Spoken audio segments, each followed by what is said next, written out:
म्हणलं जाते हे तिचं जन्माचं ठिकाण आहे. सुरुवात झालेली आहे. कोणी गंगा म्हणलं जातं, कोणी गोदावरी म्हणलं जातं. इथे झालाय गंगा गोदावरीचा मूळ उगम. या पात्रामध्ये इथे खाली पुराणामध्ये आख्यायिका आहे की इथे महादेवानी जटा आपल्या आपटलेल्या, त्याच्यामुळे इथे गोदावरीचा उगम झाला. इथे बघा हे दोन जी भिंत तोडली आहे आणि त्याच्यामधून रस्ता केलाय त्या किल्ल्यावर जाण्यासाठी.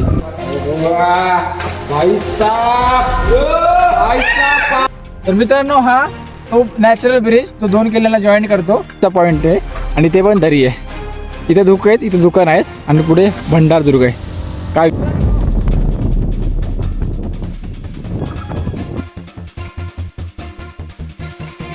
हॅलो मित्रांनो, कशा आहात? मजेत ना? आता स्वागत आहे तुमचं आपल्या अजून एका व्हिडिओवरती.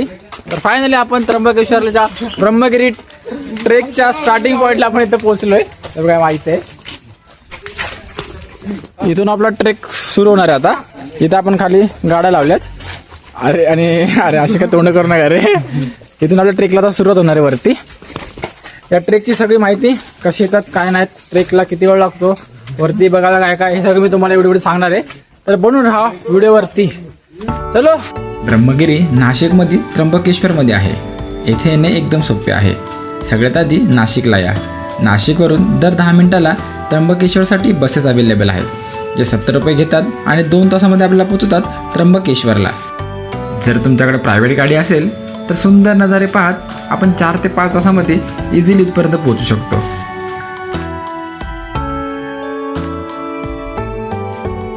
तर मित्रांनो तिकीट काढलंय. पर पर्सन 20 रुपये तिकीट आहे. सुरुवातीलाच आहे, ट्रेकच्या सुरुवातीलाच 20 रुपये तिकीट आहे. आणि हे बघा असे स्टॉल आहेत जागोजागी. आणि हे काटे आहेत. कितीला काटे काका? काठीचे 20 रुपये जमा करायचे. आता काठी दिली की परत जमा केली की 10 रुपये परत रेंट नाही द्या. अच्छा 10 रुपये रेंट. बेसिकली त्यांचं म्हणणं असं आहे की वरती माकडं भरपूर आहेत, ते आपल्यावरती हमला करतात खाण्यासाठी. तर 20 रुपयाला काठी आहे. काठी घेऊन जायची आणि काठी जर परत आणून दिली तर ते तुम्हाला 10 रुपये परत देणार. म्हणजे 10 रुपये त्यांना घेणार. असं बेसिकली असं आहे. तर चला सुरू करूया ब्रह्मगिरीचा ट्रेक.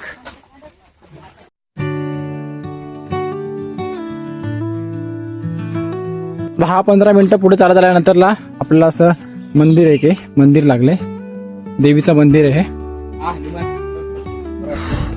आणि आपल्याला असं जायचं. रस्त्यामध्ये आपल्याला असे टेंट दिसत आहेत, छोटे छोटे स्टॉल दिसत आहेत. आज शुक्रवार आहे. आज शुक्रवार आहे म्हणून सर्व दुकानं बंद नाहीत, पण मोस्ट ऑफ सगळं चालू असतं. कारण की त्र्यंबकेश्वर एकदम लाईव्हली जागा आहे. एकदम हमेशा इथं लोक असतात, म्हणजे असतात. मला इथे नेहमी वर्दळ बघायला भेटेलच.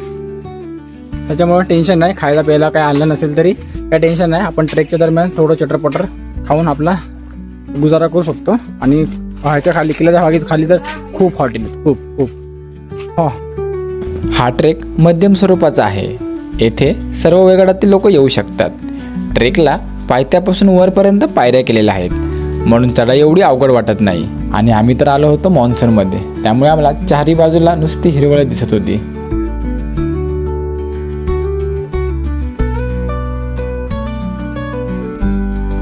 इथून सुरू होतो ट्रेकचा आकर्षक पाट. यापुढची चढाई थोडीशी अवघड आहे, त्यासोबत हा पाट बघायला खूप आकर्षक सुद्धा वाटतो. ग्रिलिंग लागला अशी ग्रिल. तिथून आपल्याला स्टिप चढाई सुरू होते. 10-15 मिनिटं आपण नॉर्मल वॉकिंग म्हणजे नॉर्मल पायऱ्या आहेत. त्यानंतर आपल्याला अशी हे सुरू होते, ग्रिलिंग सुरू होते. चढाई थोडी वाढते, थोडं दम लागतो. बाकी काय नाही, नॉर्मल आहे, एकदम इझी आहे. म्हणजे तुम्हाला डोंगर क्लाइंब नाही करायचं आहे, वरपर्यंत जायपर्यंत शिडी आहेत. ठीक आहे. ही ती स्टीप चढाई मित्रांनो. इथं ती गुफा, नॅचरल गुफा, त्याच्या आतमध्ये ते हे. आणि इथून आपल्याला अशी वर मस्त क्लाइंब करत जायचंय. वॉट नजारे मित्रांनो, beautiful nature and weather both are. एवढीच होती इंग्लिश. हे बघा ही रेंज बघा, रेंज पूर्ण ही रेंज, ही त्र्यंबकेश्वरची पूर्ण ही रेंज आहे ते. आणि बघेल तिकडे बघा किल्लेच किल्ले आहेत. बघा इथे पिनाकाले, तिथे पिनाकाले, तिथे पिनाकाले. ही त्र्यंबक सिटी आहे, ही लेक आहे आणि हा पूर्ण डोंगर. त्या गुफेनंतर मित्रांनो वरती आल्यावर इथे हनुमानाची दगडामध्ये कोरलेली मूर्ती आहे. इथून या अशा पायऱ्या सुंदर पायऱ्या येतात. इथून ती वाट आहे बघा.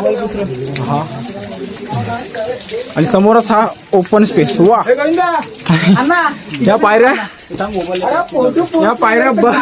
म्हणजे बघून असं भारी वाटतं की म्हणजे हे दम पण लागत आहे. बहुतेक पाऊस पडते म्हणून असं वाटत असेल उन्हाळ्यामध्ये दम लागेल, पण नेचर एवढं भारी वाटतंय की त्यामुळं दम असं म्हणजे महसूस होत नाही.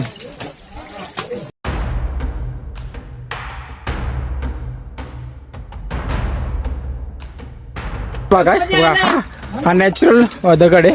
इथून पुढे दरी आहे आणि हा डोंगर बाई हा किल्ल्याचा पोर्शन आहे आणि त्यामधूनच ही छोटीशी असा थोडासा रस्ता चाललाय. आणि हा लागला आपला पहिला महादरवाजा अशा प्रकारे. हा किल्ल्याचा मित्रांनो पहिला दरवाजा आहे. एकदम साधा सिंपल छोटासा गेट आहे. इथून वर जायचं आपल्याला.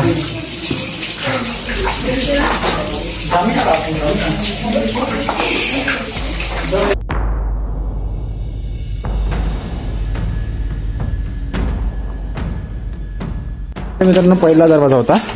तिथून पुढे लगेच दुसरा दरवाजा आहे आणि तेव्हा छोटे छोटे नक्षी काम आहेत.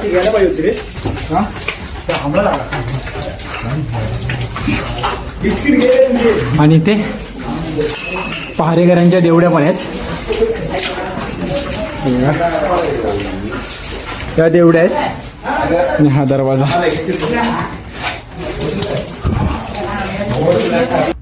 तर मित्रांनो फायनली 1 तास झालाय.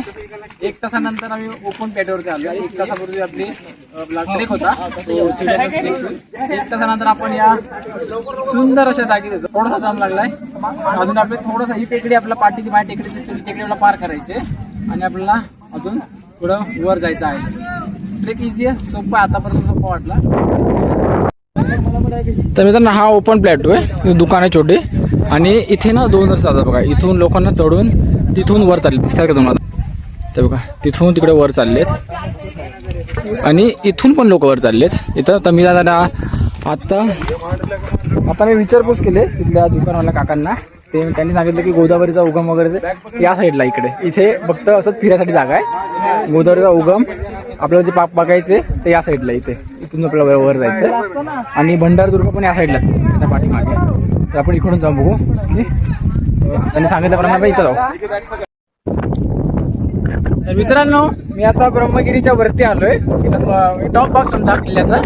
ब्रह्मगिरी किल्ल्याचा टॉप भाग आहे. त्याच्या वरती आलोय मी आणि एकदम हवा जोरात सुटले. तर इथून बघा इथून हा पूर्ण ओपन प्लॅटो आहे. तिथं एक मंदिर आहे आणि तिथे पण मंदिर आहे. आपल्या तिकडे जायचं ना गोदावरीचा उगमस्थान बघायला ते तिथे आपला मेन टार्गेट तिथे. तिथून एक्सप्लोर करून मग आपण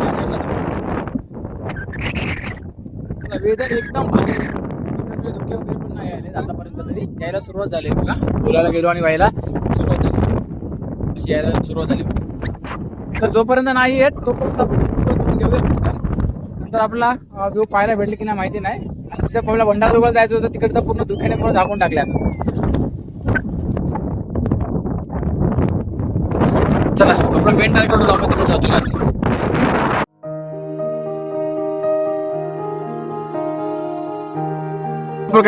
वातावरण एकदम खराब झाले. पूर्ण धुके झाले आणि आपण पोचलोय मूळ गंगेकडे. आता इथून आपल्याला खाली जायचंय आणि मी आता पॉकीकॉर्न बनलोय.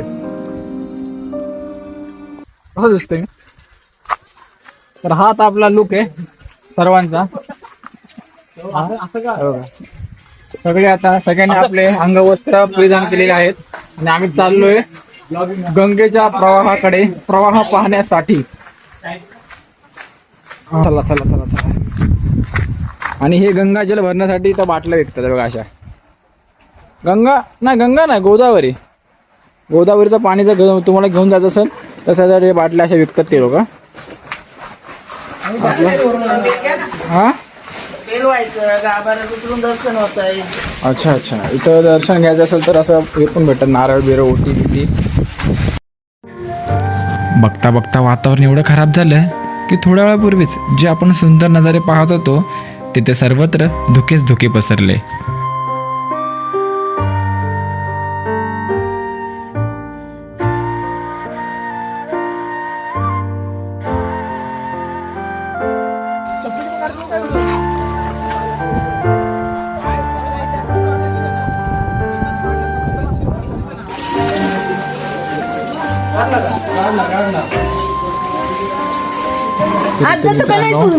ब्रह्मगिरी मंदिर आहे हे ब्रह्मगिरी मंदिर आणि ते हे गोदावरीचं पाणी आहे आणि तिथून हे सर काय थोडंसं तिथून आहे बघा तिथून गोदावरीचं पाणी बाहेर येते. जाऊन दाखव तिकडे जाऊन दाखव. आपण आता इथे गेलो इथून बाहेर आलो इथून आपण मागच्या बाजूला इकडे गेलो तर इकडे गोदावरीचा मूळ स्त्रोत इथे आहे. म्हणजे इथून तिचा उगम होतो आणि इथून ते पाणी खालून तिथून या मंदिराच्या इथून गोमुखामधनं ते पाणी बाहेर पडतं तिथून पण मूळ स्त्रोत इथे वरती. तो स्त्रोत पाहू आपण. पाऊस जरा आता कमी झालाय. पाऊस कमी झालाय म्हणून फोन बाहेर काढला मी पटकन. बघा इथे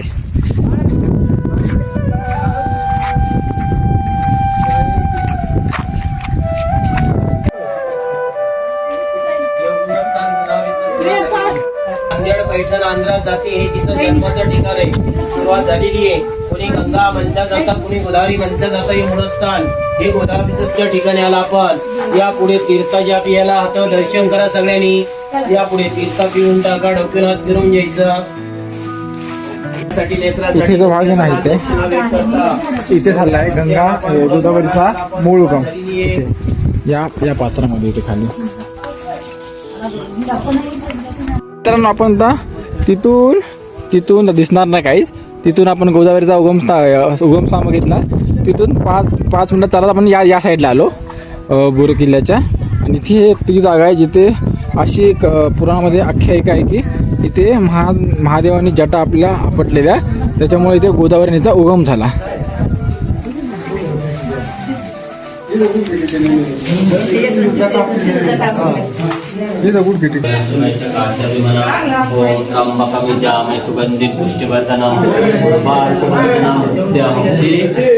हा तो पोर्शन झाला पूर्ण फिरून.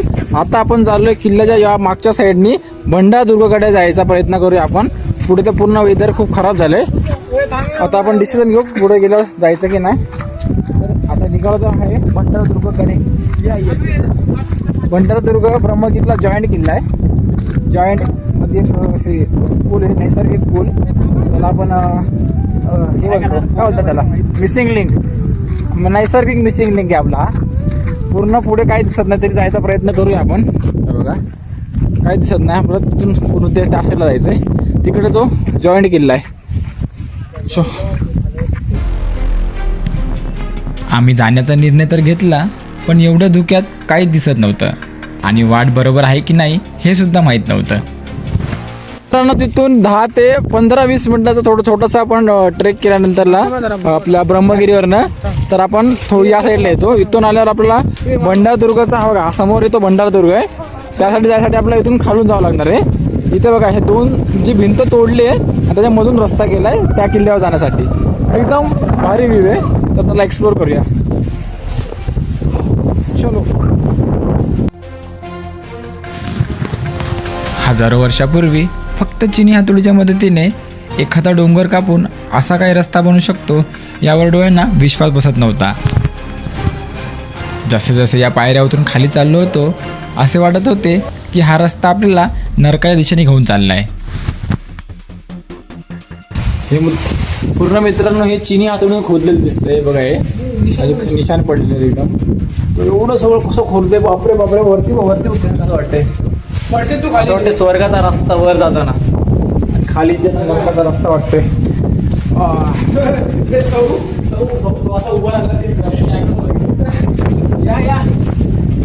आरामात या लागेल डोक्याला.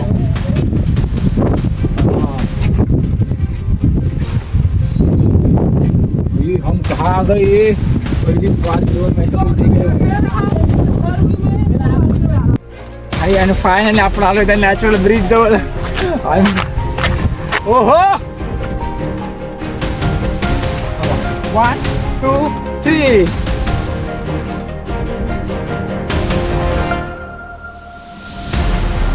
तर मित्रांनो हा तो नॅचरल ब्रिज तो 2 किल्ल्याला जॉईन करतो. आपण त्या शेवटी पोहोचलोय.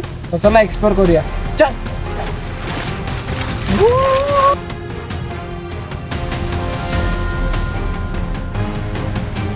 तर मित्रांनो बघा या साईडला पण अशी दरी आहे. बघा इथे दरी आहे हा मध्ये एवढा ब्रिजचा पॉईंट आहे आणि ते पण दरी आहे. इथे धुकं आहेत, इथे दुकान आहेत आणि पुढे भंडारदुर्ग आहे. काय व्ह्यू होते मस्त. खराब वातावरणा कारण भंडारदुर्ग तर आपला पूर्ण एक्सप्लोर करता आला नाही, पण जेवढं होतं तेवढं दाखवण्याचा पूर्ण प्रयत्न केला. व्हिडिओ कसा वाटला हे कमेंट बॉक्समध्ये नक्की सांगा. एक लाईक करा, चॅनलला सबस्क्राईब करा आणि होऊ शकेल तर हा व्हिडिओ एका मित्राला शेअर करा. भेटूया पुढच्या व्हिडिओमध्ये. तोपर्यंत गुड बाय.